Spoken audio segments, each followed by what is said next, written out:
ಸರ್ವವ್ಯಾಪ್ತ ಗುಣಾತೀತ ನಿರ್ವೀಕರ ನಿರಂಜನ ಪೂರ್ಣಬೋಧೋಚಿತಾನಂದ ತಸ್ಮೈ ಶ್ರೀ ಗುರವೇ ನಮಃ. ಓಂ ಬ್ರಹ್ಮಸ್ಪತಯೇ ನಮಃ. ರಹ ಓಂ. ಸಮಸ್ತ ತುಳಸಿ ವೀಕ್ಷಕರಿಗೆ ಶಿವಸ್ವಾಮಿ ಗುರುಜಿಯ ಅನಂತ ನಮಸ್ಕಾರಗಳು. ಸ್ನೇಹಿತರೆ, ಪರಾಭವನಾಮ ಸಂವತ್ಸರ ಉತ್ತರಾಯಣ ವೈಶಾಖ ಮಾಸ 26/4/2026ರಿಂದ 2/5/2026 ವಾರದ ಭವಿಷ್ಯವನ್ನು ತಿಳ್ಕೊಳ್ತಕ್ಕಂಥ ಸಮಯ. ಈ ಒಂದು ವಾರದಲ್ಲಿ ಚಂದ್ರ ಸಿಂಹರಾಶಿಯಿಂದ ತುಲಾರಾಶಿಗೆ ಸಂಚಾರವನ್ನು ಮಾಡ್ತಕ್ಕಂಥ ಕಾಲ. ಮಖಾ ನಕ್ಷತ್ರ, ಪೂರ್ವ ಫಲ್ಗುಣಿ, ಉತ್ತರ ಫಲ್ಗುಣಿ ನಕ್ಷತ್ರ, ಹಸ್ತ ನಕ್ಷತ್ರ, ಚಿತ್ತ ವಿಶಾಖ ನಕ್ಷತ್ರದಲ್ಲಿ ಸಂಚಾರವನ್ನು ಮಾಡ್ತಾ ಇದ್ದಾರೆ. ಈ ಸಂದರ್ಭದಲ್ಲಿ ಗ್ರಹಗಳ ಸ್ಥಿತಿಗತಿಗಳನ್ನು ಈ ವಾರ ಏನಾದರೂ ಬದಲಾವಣೆ ಇದೆಯಾ? ಒಂದೇ ಒಂದು ಗ್ರಹ ಮಾತ್ರ ಬದಲಾವಣೆ ಆಗುತ್ತೆ. ಅದು 30ನೇ ತಾರೀಕು ಬುಧ ನೀಚ ರಾಶಿಯಿಂದ ಮೇಷರಾಶಿಗೆ ಪ್ರವೇಶವನ್ನು ತಗೊಳ್ಳುತ್ತೆ. ಅಂದರೆ ವಾರದ ಕೊನೆಯ ಭಾಗದಲ್ಲಿ ಯಥಾಸ್ಥಿತವಾಗಿ ಸೂರ್ಯ ಉಚ್ಚರಾಶಿಯಿಂದ ಮೇಷರಾಶಿಯಲ್ಲಿದ್ದಾರೆ. ಶುಕ್ರ ತನ್ನದೇ ಆಗಿರತಕ್ಕಂಥ ಸ್ವಂತ ರಾಶಿ ವೃಷಭ ರಾಶಿಯಲ್ಲಿ ಶುಕ್ರ ಇದ್ದಾನೆ. ಗುರು ಮಿಥುನ ರಾಶಿಯಲ್ಲಿ ಸ್ಥಿತವಾಗಿರತಕ್ಕಂಥದ್ದು. ಅದೇ ರೀತಿ ಕೇತು ಸಿಂಹ ರಾಶಿಯಲ್ಲಿ ಸ್ಥಿತವಾಗಿದ್ದಾನೆ. ರಾಹು ಕುಂಭ ರಾಶಿಯಲ್ಲಿ ಸ್ಥಿತವಾಗಿರತಕ್ಕಂಥದ್ದು.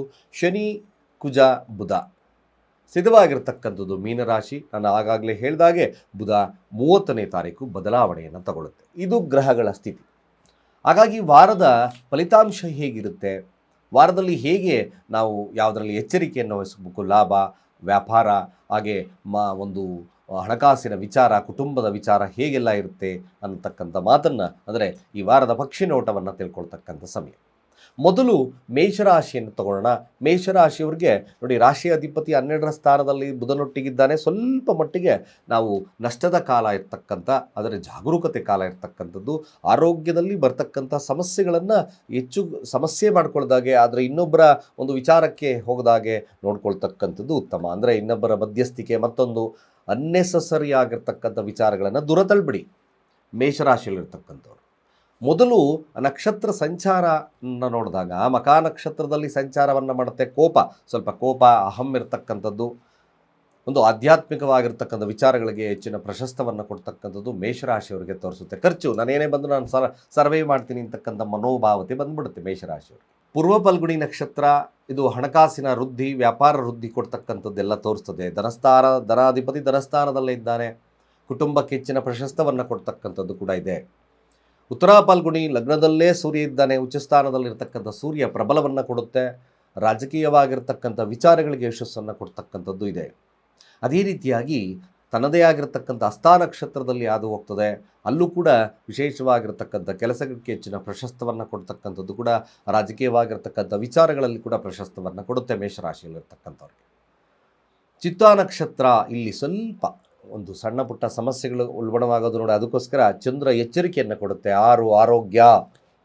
ಆರೋಗ್ಯ ಅಥವಾ ಏನಾದರೂ ತಂಟೆ ತಕರಾರುಗಳು ಬರದಾಗೆ ನೋಡ್ಕೋ ಅಂತಕ್ಕಂಥ ಎಚ್ಚರಿಕೆಯನ್ನು ಚಂದ್ರ ಕೊಡುತ್ತೆ. ಮೇಷರಾಶಿಯಲ್ಲಿರ್ತಕ್ಕಂಥವ್ರು ಅಷ್ಟಮಾಧಿಪತಿ 12ರ ಸ್ಥಾನದಲ್ಲಿದ್ದಾನೆ. ಸ್ವಲ್ಪ ಜಾಗರೂಕತೆ. ತದನಂತರ ಸ್ವಾತಿ ನಕ್ಷತ್ರಕ್ಕೆ ಪಾದಾರ್ಪಣೆ ಮಾಡುತ್ತೆ. ಅಲ್ಲೂ ಕೂಡ ಅನ್ಬ್ಯಾಲೆನ್ಸ್. ಹೇಗೆ ರಾಹು ಲಾಭಕ್ಕೆ ಕೊಡ್ತದೆ, ಶನಿ ನಷ್ಟವನ್ನು ಕೊಡ್ತಕ್ಕಂಥದ್ದಿರೋದ್ರಿಂದ ಸ್ವಲ್ಪ ಲಾಭ ನಷ್ಟಗಳು, ಆರೋಗ್ಯ ಅಥವಾ ಸ್ನೇಹಿತರಿಂದ ಮೋಸ ಅನ್ನೋನಾಗಿ ಏನಾದರೂ ಸಮಸ್ಯೆಗಳು ಉಲ್ಬಣವಾಗ್ತಕ್ಕಂಥ ಸಾಧ್ಯತೆಗಳಿರ್ತದೆ. ವಾರದ ಕೊನೆಯ ಭಾಗ ಸ್ವಲ್ಪ ಎಚ್ಚರಿಕೆಯನ್ನು ವಹಿಸ್ಕೋಬೇಕಾಗ್ತದೆ. ವಿಶಾಖ ನಕ್ಷತ್ರ ಕೊನೆಯಲ್ಲಿ ನಾವು ಚಿತ್ತ, ಸ್ವಾತಿ ನಕ್ಷತ್ರ, ವಿಶಾಖ ನಕ್ಷತ್ರ ಗುರುವಿನ ನಕ್ಷತ್ರ. ಪ್ರಯತ್ನ ಪಡು, ಹೆಚ್ಚಿನ ಪ್ರಯತ್ನ, ಶ್ರಮವನ್ನು ಪಡು ಅಂತಕ್ಕಂಥ ವಿಚಾರಗಳನ್ನು ಕೊನೆಗೊಳ್ಳುತ್ತೆ. ಒಟ್ಟಾರೆಯಾಗಿ ಮೇಷರಾಶಿ ಮಿಶ್ರ ಫಲಗಳಿರ್ತಕ್ಕಂಥ ಸನ್ನಿವೇಶ ಬರ್ತದೆ. ವಿದ್ಯಾರ್ಥಿ ವರ್ಗದವರಿಗೆ ಒಂದು ಸಾಧಾರಣವಾಗಿರ್ತಕ್ಕಂಥ ಫಲಗಳು. ನಾನು ಹೇಳ್ತಕ್ಕಂಥದ್ದು ಎಲ್ಲ ಒಟ್ಟಾಗಿ ನೋಡಿದಾಗ ಮೇಷರಾಶಿಯವರು ತನ್ನ ಪಾಡಿಗೆ ತನ್ನ ಕೆಲಸಗಳನ್ನು ಮಾಡಿಕೊಂಡು ಅಚ್ಚುಕಟ್ಟಾಗಿದ್ದರೆ ಏನೂ ಸಮಸ್ಯೆ ಬರೋದಿಲ್ಲ. ಪ್ರತಿ ದಿನ ದಕ್ಷಿಣಾಭಿಮುಖವಾಗಿ ಕೂತು ಓಂ ಅಂಗಾರಕಾಯ ನಮಃ ಮಂತ್ರವನ್ನು ಚಾಂಟ್ ಮಾಡಿ. ನಿಜವಾಗ್ಲೂ ಇದು ಸ್ವಲ್ಪ ನಿಮಗೆ ಅಡೆತಡೆಗಳನ್ನು ದೂರ ಮಾಡುತ್ತೆ. ಸಾಧ್ಯವಾದರೆ ಕೆಂಪು ವಸ್ತ್ರ, ತೊಗರಿಬೇಳೆ ಆಗಿಂದಾಗೆ ದಾನ ಕೊಡೋ ಕೆಲಸವನ್ನು ಮಾಡಿ, ಅಥವಾ ಹನುಮಾನ್ ಚಾಲೀಸವಾದರೂ ಪಠಣೆಯನ್ನು ಮಾಡಿ, ಶುಭವಾಗ್ತದೆ. ವೃಷಭ ರಾಶಿ ಲಗ್ನದಲ್ಲೇ ಶುಕ್ರನಿದ್ದಾನೆ. ಮೊದಲ ಪ್ರಾರಂಭದಲ್ಲಿ ಕೇತುವಿನ ನಕ್ಷತ್ರದಲ್ಲಿ ಹಾದು ಹೋಗಬೇಕಾದ್ರೆ ತಮ್ಮ ಆರೋಗ್ಯದ ಸ್ಥಿತಿಗತಿಗಳು, ಕಾಲಿಗೆ ಪೆಟ್ಟು ಮಾಡ್ತಕ್ಕಂಥ ಸನ್ನಿವೇಶಗಳು, ಮನೆ ಅಥವಾ ಆಸ್ತಿಯ ವಿಚಾರಗಳಲ್ಲಿ ಸ್ವಲ್ಪ ಮಟ್ಟಿಗೆ ಇನ್ವೆಸ್ಟ್ಮೆಂಟ್ ಮಾಡ್ತಕ್ಕಂಥ ಸಾಧ್ಯತೆಗಳು ಕೂಡ ಬರ್ತದೆ. ಅಂದರೆ ವೃಷಭ ರಾಶಿ ಭಾಳ ಮುಖ್ಯವಾಗಿ ಒಂದು ತಿಳ್ಕೊಳ್ಳಿ, ನೆಮ್ಮದಿ ಫಸ್ಟ್ ವಾರದಲ್ಲೇ ನೆಮ್ಮದಿ ಸ್ಥಾನ 4ರ ಸ್ಥಾನ ಕೇತು ಅದು ಹೋಗ್ತಾರೆ, ಮನೆಯ ವಾತಾವರಣವನ್ನು ಕೆಡಿಸ್ಕೋಬೇಡಿ. ಇದು ಮೈನ್ಲಿ ತಾವು ಇಟ್ಕೊಳ್ತಕ್ಕಂಥ ಕೆಲಸವನ್ನು ಮಾಡಬೇಕು. ಸೂರ್ಯ 12ರ ಸ್ಥಾನದಲ್ಲಿದ್ದಾನೆ, ಸೂರ್ಯನ ಫಲಗಳನ್ನು ಕೂಡ ಸಹಿತವಾಗಿ ಕೇತು ಕೊಡುತ್ತೆ. ಹಾಗಾಗಿ ವೃಷಭ ರಾಶಿ ತಾವು ವಾಹನ, ಭೂಮಿ ಮತ್ತೊಂದು ವಿಚಾರಗಳಲ್ಲಿ ಸ್ವಲ್ಪ ಯೋಚನೆಗಳನ್ನು ಮಾಡ್ತೊಳ್ಳಿ, ವರೀಡ್ ಮಾಡ್ಕೋಬೇಡಿ ವೃಷಭ ರಾಶಿಯವರು. ಮೊದಲಾಗಿ ನಂತರದಲ್ಲಿ ಬರ್ತಕ್ಕಂಥ ಉತ್ತರ ಪಾಲ್ಗುಣಿ ನಕ್ಷತ್ರ, ಪೂರ್ವ ಪಾಲ್ಗುಣಿ ನಕ್ಷತ್ರ, ಲಗ್ನದಲ್ಲೇ ಶುಕ್ರನಿದ್ದಾನೆ, ಸ್ವಲ್ಪ ಅಹಂ ಇರತಕ್ಕಂಥ ವಿಚಾರಗಳನ್ನು ತೋರಿಸುತ್ತೆ. 6ರ ಅಧಿಪತಿ ಲಗ್ನದಲ್ಲಿ ಸ್ವಲ್ಪ ವೈವಾಹಿಕ ಜೀವನ ಕೂಡ ಆಚೆ ಈಚೆ ಆಗ್ತಕ್ಕಂಥದ್ದು, ಮನಸ್ತಾಪಗಳು ಬರ್ತಕ್ಕಂಥ ಸಾಧ್ಯತೆಗಳನ್ನು ಈ ವೃಷಭ ರಾಶಿಯವರಿಗೆ ತೋರಿಸುತ್ತೆ. ಮುಖ್ಯವಾಗಿ ತದನಂತರ ಬರ್ತಕ್ಕಂಥ ನಕ್ಷತ್ರಗಳನ್ನು ನೋಡಿದಾಗ ಸೂರ್ಯನ ನಕ್ಷತ್ರ, ಅಲ್ಲೂ ಕೂಡ ಸ್ವಲ್ಪ ಸಮಸ್ಯೆ ಇರತಕ್ಕಂಥದ್ದೇ ತೋರಿಸ್ತದೆ. ನಂತರದಲ್ಲಿ ಚಿತ್ತಾ ನಕ್ಷತ್ರ, ಹಣಕಾಸು ವಹಿವಾಟುಗಳ ಬಗ್ಗೆ ಸ್ವಲ್ಪ ಜಾಗರೂಕರಾಗಿರ್ತಕ್ಕಂಥದ್ದನ್ನು ನೋಡ್ಕೊಳ್ಳಿ. ನಂತರದಲ್ಲಿ ಬರ್ತಕ್ಕಂಥ ನಕ್ಷತ್ರಗಳನ್ನು ಚಿತ್ತಾ ನಕ್ಷತ್ರ ಸ್ವಲ್ಪ ಲಾಭದೆಡೆಗೆ ತಗೊಂಡೋಗ್ತದೆ. ನಷ್ಟಾಧಿಪತಿ ಲಾಭದಲ್ಲಿದ್ದಾನೆ, ವ್ಯಾವಹಾರಿಕವಾಗಿರ್ತಕ್ಕಂಥ ಲಾಭವನ್ನು ಕೊಡುತ್ತೆ. ಸ್ವಾತಿ ನಕ್ಷತ್ರ ಅಲ್ಲೂ ಕೂಡ ಕೆಲಸದಲ್ಲಿ ಸ್ವಲ್ಪ ಉತ್ಕೃಷ್ಟತೆಯನ್ನು ಕೊಡ್ತಕ್ಕಂಥದ್ದು ಇರ್ತದೆ. ಗುರುವಿನ ನಕ್ಷತ್ರದಲ್ಲಿ ಕೊನೆಗೆ ಹಾದು ಹೋಗೋದ್ರಿಂದ ಸ್ವಲ್ಪ ಶುಭವಾಗ್ತದೆ, ಹಣಕಾಸು ಅಭಿವೃದ್ಧಿ ಆಗ್ತಕ್ಕಂಥಿರುತ್ತೆ. ಕುಟುಂಬದ ಮೇಲೆ ವಿಶೇಷವಾಗಿರ್ತಕ್ಕಂಥ ಕಾಳಜಿ ಕೊಡುತ್ತೆ. ಮಧ್ಯಭಾಗದವರೆಗೂ ವೃಷಭ ರಾಶಿಯವರು ಬಿ ಕೇರ್ಫುಲ್. ಅಗತ್ಯವಾಗಿ ವೃಷಭ ರಾಶಿಯಲ್ಲಿರ್ತಕ್ಕಂಥವ್ರು ಇಲ್ಲಿ ಮಾಡಬೇಕಾಗಿರ್ತಕ್ಕಂಥ ಕಾರ್ಯ, ಪ್ರತಿದಿನ ಶಿವರ ಸ್ತೋತ್ರಗಳನ್ನು ಜಪವನ್ನು ಮಾಡಿ ಆಗಿಂದಾಗಿ ಹಸುಗಳಿಗೆ ಚಪಾತಿಯನ್ನು ತಿನ್ನಿಸ್ತಕ್ಕಂಥ ಕೆಲಸವನ್ನು ಮಾಡೋದ್ರಿಂದ ಸ್ವಲ್ಪ ಬರ್ತಕ್ಕಂಥ ಅಡೆತಡೆಗಳು ದೂರ ಆಗುತ್ತೆ. ವ್ಯಾವಹಾರಿಕವಾಗಿ ಲಾಭವನ್ನು ಕೊಡ್ತಕ್ಕಂಥದ್ದು ಇರ್ತದೆ. ಮಧ್ಯಭಾಗದವರೆಗೂ ಎಚ್ಚರ. ಮಿಥುನ ರಾಶಿ ನೋಡಿ, ಮಿಥುನ ರಾಶಿಯ ಅಧಿಪತಿ ನೀಚನಾಗಿದ್ದಾನೆ. ಅನ್ನೆಸಸರಿಯಾಗಿ ಕುಜನೊಟ್ಟಿಗೆ ಶನಿ ಒಟ್ಟಿಗಿರೋದ್ರಿಂದ ಕನ್ಫ್ಯೂಷನ್ ನೇಚರ್, ನಂತರ ಈಗ ಹೇಗೆ ಅನ್ಬ್ಯಾಲೆನ್ಸಿಂಗ್ ಆಗಿರ್ತಕ್ಕಂಥ ವಿಚಾರಗಳು ಆರೋಗ್ಯದಲ್ಲಿ ಬರ್ತಕ್ಕಂಥದ್ದು ಎಲ್ಲ ಕಂಡು ಬರ್ತದೆ. ಸ್ವಲ್ಪ ಮಟ್ಟಿಗೆ ಮಿಥುನ ರಾಶಿ ಗೊಂದಲಕ್ಕೊಳಗಾಗೋದು ಬೇಡ, ಡಿಸಿಷನ್ ಮೇಕಿಂಗಲ್ಲಿ ರಾಂಗ್ ತಗೊಳ್ಳೋದು ಬೇಡ. ಯಾಕೆಂದರೆ 9ರ ಅಧಿಪತಿ ಜೊತೆಲಿದ್ದಾನೆ ಬುಧನು ಕೂಡ.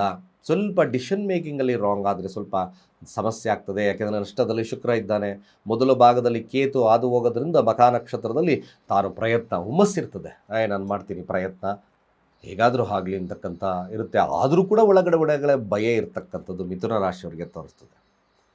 ಬಟ್ ಒಂದು ನಾನು ಹೇಳ್ತಕ್ಕಂಥದ್ದು ಮಿಥುನ ರಾಶಿಯವರಿಗೆ ಪ್ಲ್ಯಾಂಡ್ ಸರಿಯಾದಂಥ ಪ್ಲ್ಯಾನ್ ಮಾಡಿ. ಯಾವುದೇ ಪ್ಲ್ಯಾಂಡ್ ನೀವು ಇನ್ನೊಂದು ವಿಚಾರ ನಿರ್ಧಾರಗಳನ್ನು ತಗೊಳ್ಳೋದ್ರಲ್ಲಿ ಸೋತ್ರೆ ಸ್ವಲ್ಪ ಕಷ್ಟ ಆಗ್ತದೆ. ಮಿಥುನ ರಾಶಿ ಮೊದಲು ಮಖಾ ನಕ್ಷತ್ರ, ತದನಂತರ ಶುಕ್ರ ನಕ್ಷತ್ರದಲ್ಲಿ ಹಾದು ಹೋಗೋದು ನಷ್ಟವನ್ನು ತೋರಿಸುತ್ತೆ. ಉತ್ತರ ಫಲ್ಗುಣಿ ನಕ್ಷತ್ರ ಸ್ವಲ್ಪ ಲಾಭವನ್ನು ತೋರಿಸ್ತಕ್ಕಂಥದ್ದು ಇರ್ತದೆ. ತದನಂತರ ಬರ್ತಕ್ಕಂಥ ಹಸ್ತ ನಕ್ಷತ್ರ, ಅಲ್ಲೂ ಕೂಡ ನೋಡಿ ಸ್ವಲ್ಪ ಸರಿಯಾದಂಥ ನಿರ್ಧಾರಗಳು ಬೇಕಾಗ್ತದೆ. ಸರಿಯಾದಂಥ ನಿರ್ಧಾರ ಇಲ್ಲ ಅಂದರೆ ಸ್ವಲ್ಪ ನಷ್ಟಕ್ಕೆ ಹೋಗ್ತದೆ. ಅದಕ್ಕೋಸ್ಕರ ಎಲ್ಲ ಕನ್ಸಲ್ಟೇಟ್ ಮಾಡಿ ಹೇಳ್ತಾ ಇದ್ದಾನೆ. ರಾಹು ನಕ್ಷತ್ರ ಸ್ವಲ್ಪ ಬದಲಾವಣೆ ಅಥವಾ ಹಿರಿಯರು ಸ್ವಲ್ಪ ಕೈ ಕೊಡ್ತಕ್ಕಂಥದ್ದು ಸಾಧ್ಯತೆಗಳನ್ನು ತೋರಿಸ್ತದೆ. ವಿಶಾಖ ನಕ್ಷತ್ರ, ಗುರು ನಕ್ಷತ್ರ, ಆತ್ಮಾವಲೋಕವನ್ನು ಮಾಡ್ಕೊಳ್ತೀರಿ. ಲಗ್ನದಲ್ಲಿರ್ತಕ್ಕಂಥ ಗುರು ಸ್ವಲ್ಪ ಆರೋಗ್ಯದಲ್ಲಿ ಸಮಸ್ಯೆ ಕೊಡ್ಬೋದು, ಅಥವಾ ನಿಮಗೆ ನಾನು ಏನು ಮಾಡಿದೆ ಅಂತಕ್ಕಂಥ ವಿಚಾರಗಳನ್ನು ತಿಳ್ಕೊಳ್ತಕ್ಕಂಥದ್ದು ಕೊಡ್ಬೋದು. ಮಿಶ್ರ ಫಲಗಳು ಮಿಥುನ ರಾಶಿಯವ್ರಿಗಿರುತ್ತೆ. ಹೆಜ್ಜೆ ನೆಡಬೇಕಾದ್ರೆ ಸ್ವಲ್ಪ ಕೇರ್ಫುಲ್ಲಾಗಿ ಹೆಜ್ಜೆ ಇಡಿ. ಸುಮ್ಮನೆ ಅನ್ನೆಸಸರಿಯಾಗಿ ಥಾಟ್ಸ್ ಮಾಡ್ದಲೇ ಏನಾದರೂ ಹೆಜ್ಜೆ ಇಟ್ಟರೆ ಗೊಂದಲಕ್ಕೊಳಗಾಗ್ತೀರಾ, ಮೈಂಡ್ ಕನ್ಫ್ಯೂಷನ್ ಇರುತ್ತೆ. ಇಟ್ಸ್ ಸೋ ಬ್ಯಾಡ್. ಸ್ವಲ್ಪ ಮಟ್ಟಿಗೆ ಸಮಸ್ಯೆ ಆಗಿಬಿಡುತ್ತೆ. ಎಲ್ಲ ತನ್ನ ಮೇಲೆ ಹೇಳ್ಕೊಳ್ತಕ್ಕಂಥ ಪರಿಸ್ಥಿತಿಯನ್ನು ಇಟ್ಕೊಂಡ್ರೆ ಸ್ವಲ್ಪ ಕಷ್ಟ ಆಗುತ್ತೆ. ತುಂಬನೇ ನೀವು ನೋಡಿ, ನೀವು ಮ್ಯಾಕ್ಸಿಮಮ್ ತಾವು ನಂಬಿದವ್ರ ಮೇಲೆ ತುಂಬ ಒತ್ತಡಗಳನ್ನು ಹಾಕ್ತಾ ಬಂದರೆ ಸ್ವಲ್ಪ ಕೂಡ ಸಂಬಂಧಗಳಲ್ಲಿ ಕಷ್ಟ ಆಗ್ತಕ್ಕಂಥದ್ದು ಇರ್ತದೆ. ಸೊ ಹಾಗಾಗಿ ಸ್ವಲ್ಪ ಯೋಚನೆಗಳನ್ನು ಮಾಡಿ ಕೆಲಸ ಕಾರ್ಯರತ ಪ್ರವೃತ್ತರಾದರೆ ತುಂಬ ಒಳ್ಳೆಯದು ಅಂತ ಈ ಒಂದು ವಾರದಲ್ಲಿ ನಾನು ಹೇಳ್ತಾ ಇದ್ದೇನೆ. ಮಿಥುನ ರಾಶಿ ಸಾಧ್ಯವಾದಷ್ಟು ಕೂಡ ದುರ್ಗಾ ದೇವತೆಯನ್ನು ಆರಾಧನೆ ಮಾಡಿ, ಸ್ವಲ್ಪ ಇರುವೆ ಗೂಡಿಗೆ ಸಕ್ಕರೆಯನ್ನು ಹಾಕಿ ಪ್ರಾರ್ಥನೆಯನ್ನು ಮಾಡ್ತಕ್ಕಂಥದ್ದು ಶುಭ. ಹಾಗೆ ಕಟಕ ರಾಶಿ ವಿಚಾರಕ್ಕೆ ಬರೋಣ. ಮೊದಲು ಕಟಕ ರಾಶಿ ಕುಟುಂಬದ ಅಭಿವೃದ್ಧಿಗೆ ಯೋಚನೆಗಳನ್ನು ಮಾಡ್ತೀರಾ, ಕಾರ್ಯಗಳನ್ನು ಮಾಡಬೇಕು ಅಂತಕ್ಕಂಥದ್ದಿದೆ. ಕುಟುಂಬದಲ್ಲೇ ಕೇತು ಇದ್ದಾನೆ, ಮೊದಲೇ ಕೇತು ನಕ್ಷತ್ರದಲ್ಲಿ ಹಾದು ಹೋಗೋದ್ರಿಂದ ಹೆಚ್ಚಿನದಾಗಿ ಹಣಕಾಸು, ಹಾಗೆ ಬರ್ತಕ್ಕಂಥ ವ್ಯಾವಹಾರಿಕ, ಕುಟುಂಬ ಇವಕ್ಕೆ ಹೆಚ್ಚಿನ ಪ್ರಾಶಸ್ತ್ಯವನ್ನು ಹೇಗೆ ಮಾಡಬೇಕು ಅಂತಕ್ಕಂಥ ಹಣಕಾಸಿನ ವಿಚಾರದಲ್ಲಿ ಪ್ರಾರಂಭವನ್ನು ಮಾಡ್ತೀರಿ. ಜೊತೆಗೆ ಲಾಭಾಧಿಪತಿ ಲಾಭಸ್ಥಾನದಲ್ಲೇ ಇದ್ದಾನೆ, ನೀವು ಪ್ರಯತ್ನದಿಂದ ಲಾಭವನ್ನು ಪಡಿತಕ್ಕಂಥದ್ದು ಸಹಿತವಾಗಿದೆ. ಜೊತೆಗೆ ಬರ್ತಕ್ಕಂಥದ್ದು ರಾಜಕೀಯವಾಗಿರ್ತಕ್ಕಂಥ ವಿಚಾರಗಳಲ್ಲಿ, ಹಣಕಾಸಿನ ವಿಚಾರಗಳಲ್ಲಿ ಸ್ವಲ್ಪ ಮಟ್ಟಿಗೆ ಶುಭವನ್ನು ತರುತ್ತೆ. ಸರ್ಕಾರಿ ಕೆಲಸಗಳಲ್ಲಿ ವಿಶೇಷವಾಗಿರ್ತಕ್ಕಂಥ ಲಾಭವನ್ನು ತರುತ್ತೆ. ತದನಂತರದಲ್ಲಿ ಕೂಡ ಲಾಭದಲ್ಲಿ ಸ್ಥಾನದಲ್ಲಿ ನಡೀತಕ್ಕಂಥದ್ದು ಸಹಿತವಾಗಿದೆ. ತನ್ನದೇ ಆಗಿರತಕ್ಕಂಥ ನಕ್ಷತ್ರದಲ್ಲಿ ಚಂದ್ರ ಹಾದು ಹೋಗೋದ್ರಿಂದ ತಮ್ಮ ಪ್ರಯತ್ನಕ್ಕೆ ತಕ್ಕ ಪ್ರತಿಫಲವನ್ನು ಕಾಣ್ತಕ್ಕಂಥದ್ದು ಕಟಕ ರಾಶಿಯವರಿಗೆ ತೋರಿಸ್ತದೆ. ಚಿತ್ತಾ ನಕ್ಷತ್ರ ಭಾಗ್ಯಸ್ಥಾನದಲ್ಲಿರ್ತಕ್ಕಂಥದ್ದು ಕೂಡ ನಾವಿಲ್ಲಿ ಕುಜನನ್ನು ನೋಡ್ತೀವಿ. ದಶಮಾಧಿಪತಿ ಕುಜಸ್ಥಾನ 9ರಲ್ಲಿದ್ದಾನೆ, ಸ್ವಲ್ಪ ಬಲವನ್ನು ಕೊಡುತ್ತೆ, ಫಾಸ್ಟ್ ಗ್ರೋಯಿಂಗ್ ಕೆಲಸಗಳನ್ನು ಕೊಡುತ್ತೆ. ಬಟ್ ತಂದೆಯೊಟ್ಟಿಗಿನ ವಾಗ್ವಾದಕ್ಕೆ ಇಳಿಯೋದು ಬೇಡ, ಇದು ಮೇಯ್ನ್ ಪಾಯಿಂಟ್ ನಾವು ನೋಡ್ತಕ್ಕಂಥದ್ದು. ಅಷ್ಟಮ ಸ್ಥಾನ ರಾಹು ಸ್ಥಿತವಾಗಿದ್ದಾನೆ. ಇಲ್ಲಿ ಏನಾಗುತ್ತೆ, ಅನ್ನೆಸಸರಿ ಅನ್ನೋನ್ ಆಗಿ ಬರ್ತಕ್ಕಂಥ ಸ್ವಾತಿ ನಕ್ಷತ್ರದಲ್ಲಿ, ಸ್ವಾತಿ ಮತ್ತು ವಿಶಾಖ ನಕ್ಷತ್ರ ಇಲ್ಲಿ ಸ್ವಲ್ಪ ಅಡೆತಡೆಗಳು ಆರೋಗ್ಯದಲ್ಲಿ ಅನ್ನೋನ್ ಆಗಿ ಬರ್ತಕ್ಕಂಥ ಸಾಧ್ಯತೆಗಳಿರುತ್ತೆ. ಸೊ ಹಾಗಾಗಿ ಸ್ವಲ್ಪ ಮಟ್ಟಿಗೆ ನೀವು ಮಾಡ್ತಕ್ಕಂಥ ಕಾರ್ಯಗಳು ಸ್ವಲ್ಪ ಕೊನೆಯ ಭಾಗದಲ್ಲಿ ಎಚ್ಚರಿಕೆ ಇಟ್ಕೊಳ್ತಕ್ಕಂಥದ್ದು ಒಳ್ಳೆಯದು. ಉದ್ದಿನ ಕಾಳು ದಾನ, ಆಗಿಂದಾಗೆ ಯಾವುದಾದ್ರೂ ಗುರು ಸನ್ನಿಧಾನ ಅಥವಾ ಹತ್ತಿರದಲ್ಲಿರ್ತಕ್ಕಂಥ ಶಿವನ ದೇವಸ್ಥಾನದಲ್ಲಿ ಪ್ರಾರ್ಥನೆಯನ್ನು ಮಾಡಿ ಕಡಲೆಕಾಳಿನ ಫಲಹಾರವನ್ನು ಹಂಚಿ ಆಗಿಂದಾಗೆ ನಿಮಗೆ ಮಾಡ್ತಾ ಈ ಕೆಲಸಗಳನ್ನು ಮಾಡ್ತಾ ಬಂದರೆ ಶುಭವಾಗ್ತಕ್ಕಂಥಿರುತ್ತೆ. ಹಾಗೆ ಗುರುವಿನ ಮಂತ್ರಗಳನ್ನು ಜಾಸ್ತಿ ಪಠನೆಯನ್ನು ಮಾಡಿ ತಂದೆಯೊಟ್ಟಿಗಿನ ವಾಗ್ವಾದಗಳು ಅಥವಾ ಹಿರಿಯರೊಟ್ಟಿಗಿನ ಸಮಸ್ಯೆಗಳನ್ನು ಮಾಡ್ಕೊಳ್ಳೋದು ಬೇಡ. ಸಿಂಹರಾಶಿಯ ಫಲಾಫಲ ಹೇಗಿರ್ತಕ್ಕಂಥದ್ದು, ಮೊದಲೇ ತನ್ನದೇ ಆಗಿರ್ತಕ್ಕಂಥ ಕೇತು ಮಕಾ ನಕ್ಷತ್ರದಲ್ಲಿ ಆಗುತ್ತೆ ಕೋಪ, ವಿಪರೀತ ಕೋಪ. ಮಿಲಗಿ 9ರ ಸ್ಥಾನ ಡಿಪೆಂಡೆನ್ಸಿಯನ್ನು ಕಡಿಮೆ ಮಾಡ್ಕೊಳ್ಳಿ. ಸಿಂಹರಾಶಿಯಲ್ಲಿರ್ತಕ್ಕಂಥವ್ರು ಖಂಡಿತವಾಗಿ ನೋಡಿ, ತನ್ನದೇ ಪೂರ್ವ ಫಲ್ಗುಣಿ ನಕ್ಷತ್ರ ಶುಕ್ರ ನಕ್ಷತ್ರದಲ್ಲಿ ಹಾದು ಹೋಗ್ತದೆ. ಅಲ್ಲಿ ತಾವು ಪ್ರಯತ್ನದಿಂದ ಹೆಸರು ಕೀರ್ತಿ ಪ್ರತಿಷ್ಠೆ ರಾಜಕೀಯವಾಗಿರ್ತಕ್ಕಂಥ ಲಾಭಗಳು ಬೇಕು, ತನ್ನದೇ ನಡಿಬೇಕು ಅಂತಕ್ಕಂಥ ವಾದದಲ್ಲಿರ್ತೀರಿ. ಹಾಗೆ ಈ ಸಿಂಹ ಅದು ಉತ್ತರ ಫಲ್ಗುಣಿ ನಕ್ಷತ್ರ ಸಣ್ಣ ಬದಲಾವಣೆ ಅಪೇಕ್ಷೆಯನ್ನು ಮಾಡ್ತೀರಾ. ನಂತರದಲ್ಲಿ ತಾವು ಸಣ್ಣ ಒಂದು ಸ್ಥಳ ಬದಲಾವಣೆಗಳು, ಸಣ್ಣ ಪ್ರಯಾಣಗಳನ್ನು ಹೋಗ್ತಕ್ಕಂಥದ್ದು ಸಹಿತವಾಗಿದೆ ಸಿಂಹರಾಶಿಯಲ್ಲಿರ್ತಕ್ಕಂಥವ್ರಿಗೆ. ಹಾಗೆ ನೀವು ವಿಶೇಷವಾಗಿರ್ತಕ್ಕಂಥದ್ದು ಮಧ್ಯಭಾಗದಿಂದ, ಅಂದರೆ ಚಿತ್ತಾ ನಕ್ಷತ್ರ, ಸ್ವಾತಿ ನಕ್ಷತ್ರ, ವಿಶಾಖ ನಕ್ಷತ್ರ, ಇವೆರಡು ನಕ್ಷತ್ರ ಚಿತ್ರ ನಕ್ಷತ್ರದಲ್ಲಿ ಅನ್ನೆಸಸರಿಯಾಗಿ ವಾದ ವಿವಾದಕ್ಕೆ ಇಳಿಬೇಡಿ. ಚತುರ್ಥಾಧಿಪತಿ ಭೂಮಿಗೆ ವಿಶೇಷವಾಗಿರ್ತಕ್ಕಂಥ ಪ್ರಶಸ್ತಿ ಕೊಡುತ್ತೆ, ಲಾಭವನ್ನು ಕೊಡುತ್ತೆ. ಬಟ್ ಸಪ್ತಮ ಸ್ಥಾನ ಮೋಸ ಹೋಗ್ತಕ್ಕಂಥದ್ದು ರಾಹುನಲ್ಲಿದೆ. ಹಾಗಾಗಿ ಸಿಂಹರಾಶಿ ಮಧ್ಯಭಾಗದಿಂದ ಯಾವುದೇ ವಿಚಾರಗಳನ್ನು ತಾವು ಕುಲಂಕುಷವಾಗಿ ಅರ್ಥ ಮಾಡಿಕೊಂಡು ಹೋಗ್ತಕ್ಕಂಥದ್ದು ಮಾಡಿದ್ರೆ ಕೊನೆಗೆ ಗುರು ಲಾಭಕ್ಕೆ ಬರುತ್ತೆ. ಖಂಡಿತವಾಗಿ ನಿಮಗೆ ಕುಟುಂಬ ಸೌಖ್ಯವನ್ನು ಕೊಡ್ತಕ್ಕಂಥದ್ದು ಇರ್ತದೆ. ಬರ್ತಕ್ಕಂಥ ಅನ್ನೋನಾಗಿರ್ತಕ್ಕಂಥ ಕೆಲಸದಲ್ಲಿ ಸಮಸ್ಯೆಗಳು ದೂರ ಆಗ್ತಕ್ಕಂಥದ್ದು ಇರುತ್ತೆ. ಇಲ್ಲಿ ಅಗತ್ಯವಾಗಿ ಸಿಂಹರಾಶಿಯವರು ಕುಜನ ಶಾಂತಿಯೊಂದನ್ನು ಮಾಡಿಕೊಳ್ಳಿ. ಆಗಿಂದಾಗೆ ತೊಗರಿ ಬೇಳೆ ದಾನ, ಮೃತ್ಯುಂಜಯ ಹೋಮ ಹವನಾದಿಗಳನ್ನು ಮಾಡಿಸ್ತಕ್ಕಂಥದ್ದು ಅಥವಾ ಶಿವನಿಗೆ ರುದ್ರಾಭಿಷೇಕವನ್ನು ಮಾಡಿಸ್ತಕ್ಕಂಥದ್ದು ಮರಿಬೇಡಿ. ಇದು ಭಾಳ ಮುಖ್ಯವಾಗಿ ಮಾಡೋದ್ರಿಂದ ನಿಮಗೆ ಬರ್ತಕ್ಕಂಥ ಸಮಸ್ಯೆಗಳು ದೂರ ಆಗಿ ಶುಭವಾಗ್ತಕ್ಕಂಥದ್ದು ಇದೆ. ಹಾಗೆ ಕನ್ಯಾ ರಾಶಿಯವರ ಫಲಾನುಫಲಗಳು ಹೇಗಿರುತ್ತೆ ನೋಡಿ. ಕನ್ಯಾ ರಾಶಿಯವರಿಗೆ ಸ್ವಲ್ಪ 3-4 ದಿನಗಳ ಕಾಲ ಸ್ವಲ್ಪ ಸಮಸ್ಯೆ, ಅಂದರೆ ವಾರದ 3-4 ದಿನಗಳು ಕೇತುವಿನ ನಕ್ಷತ್ರ ನಷ್ಟ ಅನ್ನೋನಾಗಿ ಏನಾದರೂ ಬರ್ತಕ್ಕಂಥದ್ದು ಇರುತ್ತೆ ಕನ್ಯಾ ರಾಶಿಯವರು. ತದನಂತರದಲ್ಲಿ ಶುಕ್ರ 9 ಸ್ವಲ್ಪ ಭಾಗ್ಯ, ಓಕೆ ಪರವಾಗಿಲ್ಲ ಅಂತಕ್ಕಂಥ ಮಾತು. ತದನಂತರದಲ್ಲಿ ಸೂರ್ಯ, ಅಲ್ಲಿ ಕೂಡ ಸಮಸ್ಯೆಗಳನ್ನ ಕೊಡ್ತಕ್ಕಂಥದ್ದು. ಮತ್ತೆ ಬರ್ತಕ್ಕಂಥ ಚಂದ್ರ ಲಗ್ನದಲ್ಲಿ 11ರ ಅಧಿಪತಿ ಲಗ್ನದಲ್ಲಿ ಅದು ಹೋಗ್ತಕ್ಕಂಥದ್ದು ಸ್ವಲ್ಪ ಸಮಾಧಾನಕರವಾಗಿರ್ತಕ್ಕಂಥ ವಾತಾವರಣ. ಚಿತ್ತಾ ನಕ್ಷತ್ರ ಮತ್ತು ದಾಂಪತ್ಯದಲ್ಲಿ ಸಮಸ್ಯೆಗಳು ಅಥವಾ ಎದುರಾಳಿಗಳಿಂದ ಸಮಸ್ಯೆಗಳು ಕಾಣ್ತಕ್ಕಂಥದ್ದಿದೆ. 6ರ ಸ್ಥಾನ ಶತ್ರು ಉಲ್ಬಣವನ್ನು ಕೂಡ ತಾವು ನಿಭಾಯಿಸ್ತಕ್ಕಂಥ ಶಕ್ತಿಯನ್ನು ಕೊಡುತ್ತೆ. ತದನಂತರದಲ್ಲಿ ಕರ್ಮದಲ್ಲಿ ಗುರು 10ರ ಸ್ಥಾನ ಕಾರ್ಯದಲ್ಲಿ ಭಂಗವನ್ನು ತರತಕ್ಕಂಥದ್ದು ಸಹಿತವಾಗಿ ಕೆಲವೊಂದು ಬಾರಿ ಇರ್ತಕ್ಕಂಥದ್ದು ಇರುತ್ತೆ. ವಿಶ್ವಫಲಗಳು ಕನ್ಯಾ ರಾಶಿಯವರು ಸ್ವಲ್ಪ ಜಾಗರೂಕತೆ ಇರ್ತಕ್ಕಂಥದ್ದು ಭಾಳ ಮುಖ್ಯ. ವ್ಯಾವಹಾರಿಕವಾಗಿ ಆಗಿರ್ಬೋದು, ಆರೋಗ್ಯದಲ್ಲಾಗಿರ್ಬೋದು, ಯಾವುದಾದ್ರೂ ಒಂದರಲ್ಲಿ ಸಮಸ್ಯೆಗಳಿರುತ್ತೆ. ತಾವು ಕನ್ಯಾ ರಾಶಿಯಲ್ಲಿರ್ತಕ್ಕಂಥವ್ರು ಮೃತ್ಯುಂಜಯ ಹೋಮ ಅವನಾದಿಗಳನ್ನು ಮಾಡಿಸಿ ಅಥವಾ ಹನುಮಾನ್ ದೇವರಿಗೆ ಎಲೆಯ ಆಹಾರವನ್ನು ಹಾಕಿ ಶನಿವಾರಗಳಂದು ಅಥವಾ ಮಂಗಳವಾರಗಳಂದು ಹಾಕಿ ಪೂಜೆಯನ್ನು ಮಾಡಿಸಿ, ಎಲೆಯ ಪೂಜೆ ಸ್ವಲ್ಪ ಮಟ್ಟಿಗೆ ನಿಮಗೆ ಸಮಸ್ಯೆ ಉಲ್ಬಣವಾಗ್ತಕ್ಕಂಥದ್ದು ಕಡಿಮೆ ಆಗುತ್ತೆ. ವ್ಯಾವಹಾರಿಕವಾಗಿ ಕೂಡ ಎಚ್ಚರಿಕೆಯನ್ನು ವಹಿಸ್ಕೊಳ್ತಕ್ಕಂಥದ್ದು ಅಗತ್ಯ. ಇದು ಕನ್ಯಾ ರಾಶಿಯವರು ಫಾಲೋಅಪ್ ಮಾಡತಕ್ಕಂಥದ್ದು ಒಳ್ಳೆಯದು. ದಾಂಪತ್ಯದಲ್ಲಿ ವಿರಸಗಳು ಬರದಾಗೆ ನೋಡ್ಕೊಳ್ತಕ್ಕಂಥದ್ದು ಇನ್ನಷ್ಟು ಶುಭವನ್ನು ತರುತ್ತೆ. ಸ್ವಲ್ಪ ಎಚ್ಚರದಿಂದ ಹೆಜ್ಜೆ ಹಿಡಿತಕ್ಕಂಥದ್ದು ಒಳ್ಳೆಯದು. ಹಾಗೆ ತುಲಾರಾಶಿಯವರ ಫಲಾನುಫಲಗಳು ಹೇಗಿರುತ್ತೆ ನಾವು ನೋಡ್ಕೊಂಬರೋದಾದ್ರೆ, ತುಲಾರಾಶಿಯವ್ರದ್ದೇ ನೋಡಿ, ಪ್ರಥಮದಲ್ಲೇ ಲಾಭಕ್ಕೆ ಕೇತು ಲಾಭದಲ್ಲಿ ಹಾದು ಹೋಗ್ತಕ್ಕಂಥದ್ದೇ. ಹಾಗೆ ವ್ಯಾವಹಾರಿಕವಾಗಿ ಲಾಭವಿದೆ. ತದನಂತರದಲ್ಲಿ ಅಷ್ಟಮ ಸ್ಥಾನ ಶುಕ್ರನ ಸಂಚಾರವನ್ನು ನೋಡಿದಾಗ ಇದ್ದಕ್ಕಿದ್ದಾಗೆ 12 ಮನಿ ಬರ್ತಕ್ಕಂಥ ಸಾಧ್ಯತೆ ಇರುತ್ತೆ. ಹಾಗೆ ಕಷ್ಟಗಳು ಬರುತ್ತೆ, ಬಿ ಕೇರ್ಫುಲ್. ಸೂರ್ಯ ನಕ್ಷತ್ರ ಆದಷ್ಟು ಕೂಡ ಲಾಭ, ಮದುವೆ ವಿಚಾರ ಅಥವಾ ವ್ಯಾವಹಾರಿಕವಾಗಿರ್ತಕ್ಕಂಥ ವಿಚಾರ, ಸರ್ಕಾರಿ ಕೆಲಸಗಳಲ್ಲಿ ವಿಚಾರಗಳಲ್ಲಿ ಸ್ವಲ್ಪ ಶುಭವನ್ನು ತರುತ್ತೆ. ಬರ್ತಕ್ಕಂಥ ಆ ಮತ್ತೆ ನಂತರದಲ್ಲಿ ಬರ್ತಕ್ಕಂಥ ನಕ್ಷತ್ರ ಚಂದ್ರ ನಕ್ಷತ್ರದಲ್ಲಿ ಸಣ್ಣ ಪುಟ್ಟ ಸಮಸ್ಯೆಗಳು ಅಥವಾ ಒಂಟಿತನ ಕಾಡ್ತಕ್ಕಂಥದ್ದು ಸಹಿತವಾಗಿರುತ್ತೆ. ಚಿತ್ತಾ ನಕ್ಷತ್ರದಲ್ಲಿ ಅದು ಬೇಕಾದ್ರೆ ಶತ್ರುವಿನ ಮೇಲೆ ವಿಜಯ ಸಾಧಿಸ್ತಕ್ಕಂಥದ್ದು ಇರುತ್ತೆ. ಬಟ್ ದಾಂಪತ್ಯದಲ್ಲಿ ಸಣ್ಣ ಪುಟ್ಟ ಸಮಸ್ಯೆ ಬರುತ್ತೆ. ಜೊತೆಗೆ ಹಣಕಾಸು ವಹಿವಾಟುಗಳು ಕೂಡ ಶುಭವನ್ನು ತರುತ್ತೆ. ತುಲಾರಾಶಿಯವರು ಸಾಧ್ಯವಾದಷ್ಟು ಸಾಲಕ್ಕೆ ಹೆಚ್ಚಿನ ಮೊರೆ ಹೋಗಬೇಡಿ. ಕೊನೆಯ ಭಾಗದಿಂದ ಸಾಲಕ್ಕೆ ಹೆಚ್ಚು ಸಮಸ್ಯೆ ಅಂದರೆ ಸಾಲ ಮಾಡಬೇಕು, ಮತ್ತೊಂದು ಕೆಲಸವನ್ನು ಮಾಡಬೇಕು ಅಂತಕ್ಕಂಥದ್ದು ಬೇಡ. ಇರದಲ್ಲೇ ಸ್ವಲ್ಪ ಮಟ್ಟಿಗೆ ಹಾಗೆ ವ್ಯವಹಾರವನ್ನು ಮಾಡ್ತಕ್ಕಂಥದ್ದು ಮುಖ್ಯ. ರಾಹು ನಕ್ಷತ್ರ ಸ್ವಾತಿ ನಕ್ಷತ್ರದಲ್ಲೇ ಆಗುತ್ತೆ. ಮತ್ತು ಸ್ನೇಹಿತರಿಂದ ಅಥವಾ ಆರೋಗ್ಯದಲ್ಲಿ ವ್ಯತ್ಯಾಸಗಳು ಬರ್ತಕ್ಕಂಥದ್ದು ಇರುತ್ತೆ. ಕೊನೆಯಲ್ಲಿ ಗುರುವಿನ ನಕ್ಷತ್ರದಲ್ಲಿ ಆಗುವಾಗ ಸ್ವಲ್ಪ ಮಟ್ಟಿಗೆ ಶುಭವನ್ನು ಕೊಡುತ್ತೆ. ತುಲಾರಾಶಿಯವರು ಒಟ್ಟಾರೆಯಾಗಿ ನೋಡಿದಾಗ ಸಾಲ ಮಾಡಿದಾಗೆ ಕೆಲಸಗಳನ್ನು ಮಾಡೋದು ಒಳ್ಳೆಯದು. ಮೊದಲ ವಾರ ಆಸೆ ತೋರಿಸ್ಬಿಡುತ್ತೆ ಹೀಗೆ ಬರುತ್ತೆ ಅಂತ. ತಾವೇನಾದರೂ ಇಲ್ಲೀಗಲ್ ಆಗಿ ಟ್ರೇಡಿಂಗ್ ಮಾಡೋಕ್ಕೋಬೇಕು, ಅಲ್ಲಲ್ಲಿ ದುಡಿಬೇಕು ಅಂತಕ್ಕಂಥ ವಿಚಾರಗಳನ್ನು ಬಿಟ್ಬಿಡಿ. ಹಿತಶತ್ರುಗಳು ಜಾಸ್ತಿ ಇರುತ್ತೆ. ಸಾಲದ ಭಯ ಕಾಡ್ತಕ್ಕಂಥದ್ದು ಸಹಿತವಾಗಿರುತ್ತೆ. ಆದಷ್ಟು ಕೂಡ ವ್ಯಾವಹಾರಿಕವಾಗಿ ಚಿಂತಿಸಿ ವ್ಯವಹಾರವನ್ನು ಮಾಡಿದ್ರೆ ಮಾತ್ರ ನಿಮಗೆ ಶುಭ ಇರುತ್ತೆ. ಯಾಕೆಂದರೆ ರಾಶಿಯಾಧಿಪತಿ ಅಷ್ಟಮ ಸ್ಥಾನದಲ್ಲಿದ್ದಾನೆ. ನೀವೇನಾದರೂ ಅನ್ನೋನಾಗಿ ನಾನು ಹಾಗೆ ಸಂಪಾದನೆ ಮಾಡಬೇಕು, ಹೀಗೆ ಸಂಪಾದನೆ ಮಾಡಬೇಕು ಅಂತ ಹೋದರೆ ಅಲ್ಲಿ ತುಲಾರಾಶಿಯವರಿಗೆ ಸಂಕಷ್ಟಗಳು ಕಾಡ್ತಕ್ಕಂಥದ್ದು ಇರುತ್ತೆ. ಸಾಧ್ಯವಾದಷ್ಟು ತುಲಾರಾಶಿಯವರು ಶ್ರೀ ಸೂಕ್ತವನ್ನು ಜಪವನ್ನು ಮಾಡಿ ಆಗಿಂದಾಗ್ಗೆ ಸ್ವಲ್ಪ ಮಟ್ಟಿಗೆ ಕಮಲದ ಹೂಗಳನ್ನು ಲಕ್ಷ್ಮೀದೇವಿಗೆ ಅಲ್ಲಿ ಕೊಟ್ಟು ಪ್ರಾರ್ಥನೆಯನ್ನು ಮಾಡ್ತಕ್ಕಂಥದ್ದು ಸ್ವಲ್ಪ ಶುಭವನ್ನು ಕೊಡುತ್ತೆ. ವೃಶ್ಚಿಕ ರಾಶಿ ಈ ವಾರದ ಫಲ. ರಾಜಕೀಯವಾಗಿ ಫಸ್ಟು ಹೆಸರು ಕೀರ್ತಿ ಪ್ರತಿಷ್ಠೆ, ನಾನೇನಾದರೂ ಮಾಡಿ ಗೆಲ್ಲಬೇಕು ಅಂತಕ್ಕಂಥ ಮನೋಭಾವತೆ ಇರುತ್ತೆ. ನಾನೇನಾದರೂ ಹೊಸದಾಗಿ ಮಾಡಬೇಕು ಅಂತಕ್ಕಂಥ ಮನೋಭಾವತೆ ಬರುತ್ತೆ. ಸ್ವಲ್ಪ ಆರೋಗ್ಯದಲ್ಲಿ ವ್ಯತ್ಯಾಸಗಳು ಕಂಡುಬರುತ್ತೆ, ಉಪಶಮನವಾಗ್ತದೆ. ಸಪ್ತಮಾಧಿಪತಿ ಸಪ್ತಮದಲ್ಲೇ ಇದ್ದಾನೆ. ವ್ಯಾವಹಾರಿಕವಾಗಿರ್ತಕ್ಕಂಥ ಚಿಂತನೆಗಳು, ಸಂಗಾತಿಯ ಬಗ್ಗೆ ಆಲೋಚನೆಗಳಿರ್ತಕ್ಕಂಥ ಸಮಯ, ದಾಂಪತ್ಯದಲ್ಲಿ ಸ್ವಲ್ಪ ಸುಖವನ್ನು ಕಾಣ್ತಕ್ಕಂಥ ಸಮಯ.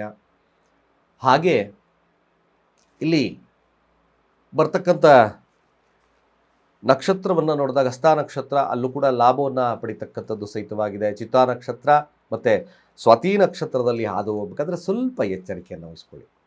ಆರೋಗ್ಯದಲ್ಲಿ ಸಣ್ಣಪಟ್ಟ ಸಮಸ್ಯೆಗಳು ಬರ್ಬೋದು. ಕೊನೆಯಲ್ಲಿ ನೋಡಿ, ಕೊನೆಯ ಭಾಗದಲ್ಲಿ ಸ್ವಲ್ಪ ಎಚ್ಚರಿಕೆ ವಹಿಸ್ಕೊಂಡ್ರೆ ಇಡೀ ವಾರ ಶುಭವನ್ನು ತರುತ್ತೆ. ವೃಶ್ಚಿಕ ರಾಶಿಯವ್ರಿಗೆ ನಿಜವಾಗ್ಲೂ ಭಾಳ ವಿಶೇಷವಾಗಿರ್ತಕ್ಕಂಥದ್ದು ನಾವು ನೋಡ್ಬೋದು. ಜಸ್ಟ್ ನೀವು ನಾಲೆಡ್ಜನ್ನು ಉಪಯೋಗಿಸ್ಕೊಳ್ಳಿ, ಕೋಪದ ನಿಯಂತ್ರಣ ಇಟ್ಕೊಳ್ಳಿ. ಮ್ಯಾಕ್ಸಿಮಮ್ ವೃಶ್ಚಿಕ ರಾಶಿಯವ್ರಿಗೆ ಶುಭವಾಗುತ್ತೆ. ಧನಾಧಿಪತಿ ಅಷ್ಟಮ ಸ್ಥಾನದಲ್ಲಿ ಒಮ್ಮೆ ಚೆನ್ನಾಗಿ ಹಣ ಬರುತ್ತೆ, ಒಮ್ಮೆ ಸ್ವಲ್ಪ ಮಟ್ಟಿಗೆ ನಷ್ಟವನ್ನು ತರುತ್ತೆ. ಕೊರತೆ ಇದೆ, ಇದ್ದಕ್ಕಿದ್ದಾಗೆ ಸಮಸ್ಯೆಗಳು ಬರೋದ್ರಿಂದ ಸ್ವಲ್ಪ ಜಾಗರೂಕತೆಯನ್ನು ವಹಿಸ್ಕೊಂಡ್ರೆ ವೃಶ್ಚಿಕ ರಾಶಿಯವರಿಗೆ ಭಾಳ ವಿಶೇಷವಾಗ್ತದೆ. ವೃಶ್ಚಿಕ ರಾಶಿಯವರು ಹನುಮಾನ್ ಚಾಲೀಸವನ್ನು ಪಠನೆ ಮಾಡ್ತಕ್ಕಂಥದ್ದು ಭಾಳ ಮುಖ್ಯ. ವ್ಯಾವಹಾರಿಕವಾಗಿ ಶುಭವನ್ನು ಕೊಡುತ್ತೆ, ಪರವಾಗಿಲ್ಲ. ಬಟ್ ನೀವು ಸಮಸ್ಯೆಗೆ ಎದುರಾಗಬಾರ್ದು, ಕೋಪವನ್ನು ನಿಯಂತ್ರಣದಲ್ಲಿ ಇಟ್ಕೋಬೇಕು, ಮನಸ್ಥಿತಿಯನ್ನು ಕಂಟ್ರೋಲ್ ಇಟ್ಕೋಬೇಕು ಅಂದರೆ ಹನುಮಾನ್ ಚಾಲೀಸ ಪ್ರತಿ ದಿವಸ ಓದ್ತಕ್ಕಂಥದ್ದು ಭಾಳ ಶುಭವನ್ನು ಕೊಡುತ್ತೆ. ಹಾಗೆ ಧನುರಾಶಿಯವರ ಈ ವಾರದ ಫಲಾಫಲ ಹೇಗಿರುತ್ತೆ ನೋಡಿ. ಧನುರಾಶಿಯವ್ರಿಗೆ ಮೊದಲೇ ಕೂಡ ಸ್ವಲ್ಪ ಈಗೇನು ಯಾವುದೋ ಒಂದು ಮಾತುಕತೆ ಅಥವಾ ಏನೋ ಸಂಧಾನದಲ್ಲಿ ಇರ್ತೀರಿ, ಮೊದಲ ಭಾಗದಲ್ಲೇ ಸ್ವಲ್ಪ ಮಟ್ಟಿಗೆ ಸಮಸ್ಯೆ ಕಂಡುಬರುತ್ತೆ. ಸೋಂಬೇರಿತನ ಕಂಡುಬರುತ್ತೆ. ಫೈರಿ ನೇಚರ್ ಜಾಸ್ತಿ ಇರೋದ್ರಿಂದ ಕೆಲಸದಲ್ಲಿ ಸ್ವಲ್ಪ ಮಟ್ಟಿಗೆ ವಿಳಂಬತೆಯನ್ನು ಕಂಡುಬರುತ್ತೆ. ಮೊದಲು ಇದನ್ನು ಸರಿಯಾಗಿ ಧನುರಾಶಿಯವರು ಅನಾಲಿಸಿಸ್ ಮಾಡ್ಕೊಳ್ಳಿ. ಮಂತ್ರದಲ್ಲಿ ಬರ್ತಕ್ಕಂಥ ಉತ್ತರ ಪಾಲ್ಗುಣಿ ನಕ್ಷತ್ರ ಕೋಪದಿಂದ ಅನರ್ಥಗಳಾಗ್ತಕ್ಕಂಥದ್ದು ಇರುತ್ತೆ. ಬಟ್ ಅಡಿಕ್ಟಿವ್ ನೇಚರ್ ಜಾಸ್ತಿ ಬೆಳೆಸ್ಕೊಂಡ್ರೆ ಕಷ್ಟ ಆಗುತ್ತೆ. ಬಟ್ ಕೆಲಸದಲ್ಲಿ ನಾನು ಇವತ್ತು ಮಾಡಬೇಕು ಈ ಕೆಲಸ, ಅಫ್ಕೋರ್ಸ್ ಧನುರಾಶಿಯವ್ರು ಮಾಡಿಬಿಡ್ತೀರ, ಅಷ್ಟು ಉತ್ಕೃಷ್ಟವಾಗಿರ್ತಕ್ಕಂಥದ್ದು. ಮೇಲಾಗಿ ಸೂರ್ಯ ನಕ್ಷತ್ರದಲ್ಲಿ ಹೋದಾಗ ಆಕ್ಟಿವ್ ಆರೋಗ್ಯದಲ್ಲಿ ಬರ್ತಕ್ಕಂಥ ಸಮಸ್ಯೆಗಳು ಉಲ್ಬಣವಾಗ್ತಕ್ಕಂಥದ್ದು ಕಡಿಮೆ ಆಗುತ್ತೆ.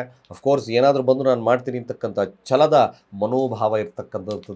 ಜೊತೆಗೆ ಅಧಿಕಾರವನ್ನು ಅಪೇಕ್ಷೆಯನ್ನು ಮಾಡ್ತಕ್ಕಂಥದ್ದು ಚಂದ್ರ ನಕ್ಷತ್ರದಲ್ಲಿ ಹೋಗ್ತಕ್ಕಂಥದ್ದು ಇರುತ್ತೆ. ತದನಂತರದಲ್ಲಿ ಬರ್ತಕ್ಕಂಥ ಕುಜನ ನಕ್ಷತ್ರ, ಭೂಮಿ ಮೇಲೆ ವಿಶೇಷವಾಗಿರ್ತಕ್ಕಂಥ ಕಾಳಜಿಯನ್ನು ವಹಿಸ್ತೀರಿ. ನಂತರದಲ್ಲಿ ಬರ್ತಕ್ಕಂಥದ್ದು ಪ್ರಯತ್ನವನ್ನು ಮಾಡ್ತೀರಿ, ಲಾಭವನ್ನು ಪಡ್ತೀರಿ. This is the very analysis ಅಥವಾ ಸ್ಮಾಲ್ ಅನಾಲಿಸಿಸ್ ಕೂಡ ನಿಮಗೆ.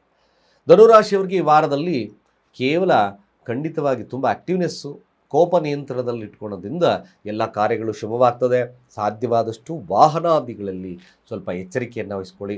ನೀವು ರೈಡಿಂಗ್ ಮಾಡಬೇಕಾದ್ರೆ ಅಥವಾ ಭೂಮಿ ಖರೀದಿ ಮಾಡಬೇಕಾದ್ರೆ ಅಥವಾ ಯಾವುದೇ 4ನೇ ಮನೆಗೆ ಸಂಬಂಧಪಟ್ಟಿರ್ತಕ್ಕಂಥ ಮನೆಯ ವಿಚಾರದಲ್ಲೇ ಆಗಲಿ ಸ್ವಲ್ಪ ಕೂಲಂಕುಷವಾಗಿರ್ತಕ್ಕಂಥ ಚರ್ಚೆಗಳನ್ನು ಮಾಡ್ತಕ್ಕಂಥದ್ದು ಕಾರ್ಯ ಖಂಡಿತವಾಗಿ ಧನುರಾಶಿಯವರಿಗೆ ಯಶಸ್ಸನ್ನು ಕೊಡುತ್ತೆ, ಲಾಭವನ್ನು ಕೊಡುತ್ತೆ. ಮಕರ ರಾಶಿಗೆ ಹೋಗೋದಾದರೆ ನೋಡಿ, ಮಕರ ರಾಶಿಯವ್ರಿಗೆ ಮೊದಲ ಭಾಗದಲ್ಲೇ ಸ್ವಲ್ಪ ಸಮಸ್ಯೆ ಇರತಕ್ಕಂಥದ್ದು ಕಂಡುಬರ್ತದೆ. ನೆಮ್ಮದಿಯನ್ನು ಕೆಡಿಸ್ಕೊಳ್ತಕ್ಕಂಥ ಕಾಲವಾಗ್ತದೆ ಮೊದಲ ಭಾಗದಲ್ಲಿ. ಬಟ್ ಭೂಮಿ ಖರೀದಿಗೆ ಪ್ರಶಸ್ತವಾಗಿರ್ತಕ್ಕಂಥ ವಾರವಾಗ್ತದೆ ಮಕರ ರಾಶಿಯವರಲ್ಲಿರ್ತಕ್ಕಂಥದ್ದು.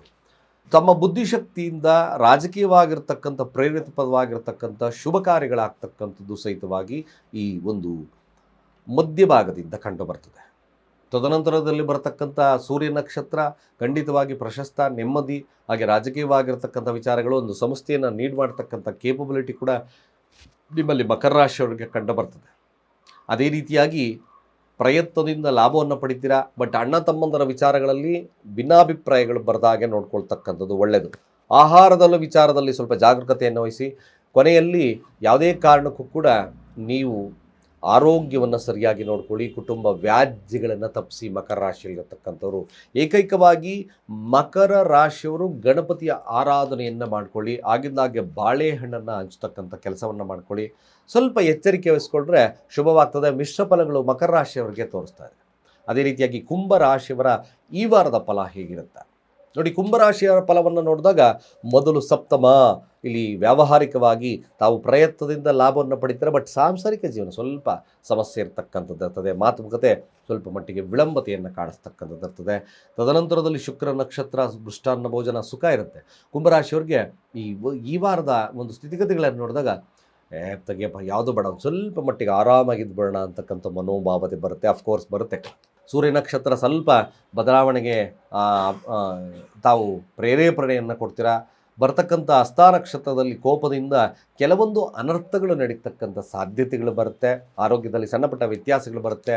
ಯಾವುದೇ ಕಾರಣಕ್ಕೂ ಕುಂಭರಾಶಿಯಲ್ಲಿರ್ತಕ್ಕಂಥವ್ರು ಹಣಕಾಸಿನ ವ್ಯವಹಾರ, ಸಾಲ, ಮತ್ತೊಂದಕ್ಕೆ ಹೆಚ್ಚಿನ ಇದನ್ನು ಮಾಡೋಕ್ಕೋಗ್ಬೇಡಿ. ಸಾಲ ಮಾಡ್ಕೋಬೇಕು, ಯಾರನ್ನೋ ಏನೋ ಕೇಳಬೇಕು ಅಂತಕ್ಕಂಥದ್ದು ಬೇಡವೇ ಬೇಡ. ಕುಂಭರಾಶಿ ಸಾಧ್ಯವಾದಷ್ಟು ಇರೋದ್ರಲ್ಲಿ ಮ್ಯಾನೇಜ್ ಮಾಡ್ಕೊಳ್ಳಿ.